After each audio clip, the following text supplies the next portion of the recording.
حرام. النبي يقول صلى الله عليه وسلم لعن الله الواشمة والمستوشمة المغيرات خلق الله. حديث آخر. وشمك وحال به شري حلو يقانا عردك أما تشرك مذب كيسة إن مذب كلا لغو طلالة وحلق بدله واقع روح يسمين شرين عردك هي مذب مدول لغو طلالي شري هذا لكن شرك لغو طلالة صوما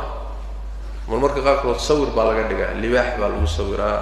مروحي كو صورا ناقتو جعلابو كو صورا ناقتو نينكay jeclada isku sawirta marka waa kan soo sheegnay jawaabtiisu mas'alo horan ka jawaabaynay ilaahay shirki uu abuuray iyo khalqigiisii oo la bedelayo waay nabiguna wuxuu yiri sallallahu alayhi wasallam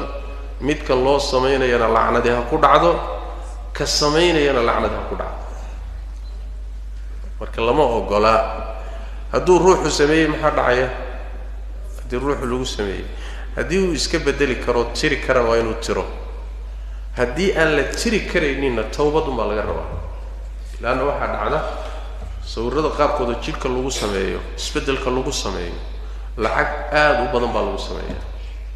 qaali ah hadhow hadii la yiraahdo hal laga bedelo lacag badan buu u baahan yahay hal laga inuu saheli karo waxa dhayn karaysa inuu dib kale la yimaado markaas oo kale tawbad baa looga baahan hadan qisay har idin sheego niba Mareykanka niba ay warramay Mareykanka wuxuu yiri مالي بوحد عضي أنا الصلاة تكنها المساجد صوتها هي الصلاة كتيرة هي وحي يوصل حدا يقول إنن نكو عدام بقول نك تشكي سرنا وحباكو صورة صلاة دي وان كتيرة يمكن قدر يقصو حدا صلاة ده يعني يرمي ملح صديقه وكاسا وحا أركبوا تشكي صورنا ولا دورسون markaas waxa isii wallahi kuwani kani malaha gaangiski wax dili jiray weey wallahi ku dilu raba salaadii wuxuu waswas baa ku dhameystay iyo baqdin salaadii markaan ka baxay ninkii si caadi u ila tukaday salaadii ka baxay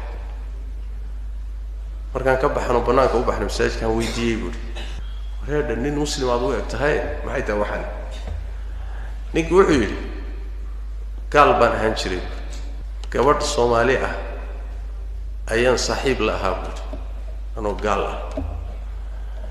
gabadha marka wuxuu yiri ayada lafteedu ma fiicnayn qashinka iyo khamrada iyo tumashada waxana saaxiib ku ahayn gabadhii sidaan saa ula soconay saaxiib u ahay ayaan maalinkii daba waxaan idhi buu yiri aan ku guursado markaas waxay tiri gaal baa tahay oo ima geydin gaal baa tahay oo ما جورسك صاحب نمدي رو يقولش هجورنا ما أقول معنا إيمان بأكوجر سواء عصيات بها عاته لكن إيمان بأكوجر وعي تري إيمان جديد أو إيمان جورسن كرت طيب سينكو جورس هذا صو إسلام بيت وعي هاي بقول إكحيو عدي إسلامي له ديجي ويسوق حيسبي تري ودات بيكنتي ودات كيبا إسلامية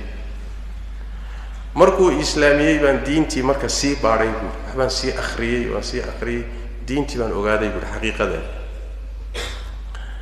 waan fiicnaaday khamradii baan ka baxay sinadii baan ka baxay qashinkii baan ka baxay gabadhii saaxiibnimadeedii waan gooyay waan hagaagay waadiga ay arkahay masaajidkaasaan joogaa waa cibaadaystaa waan fiicnahay laakiin waxa dhacday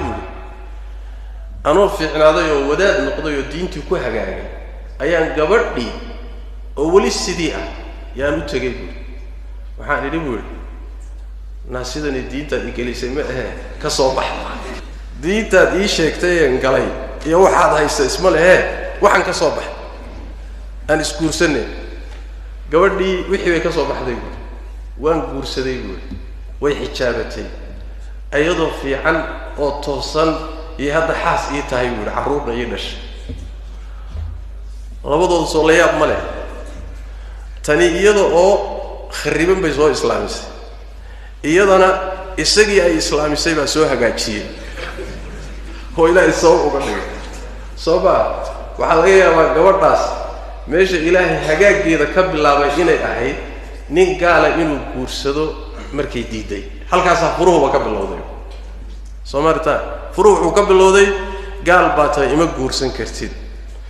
isaga inuu hagaagana qodobkaas sabab u ahaa iyadu inay hagaagtana isla qodobkaas sabab u ahaa waa meeshii markay yiraahdaan ruuxa muslimka si kasta uu caasi u yahay iimaanka ku jira ay masahlana lama sahlana marka yani wax weeye waxaan ku keenay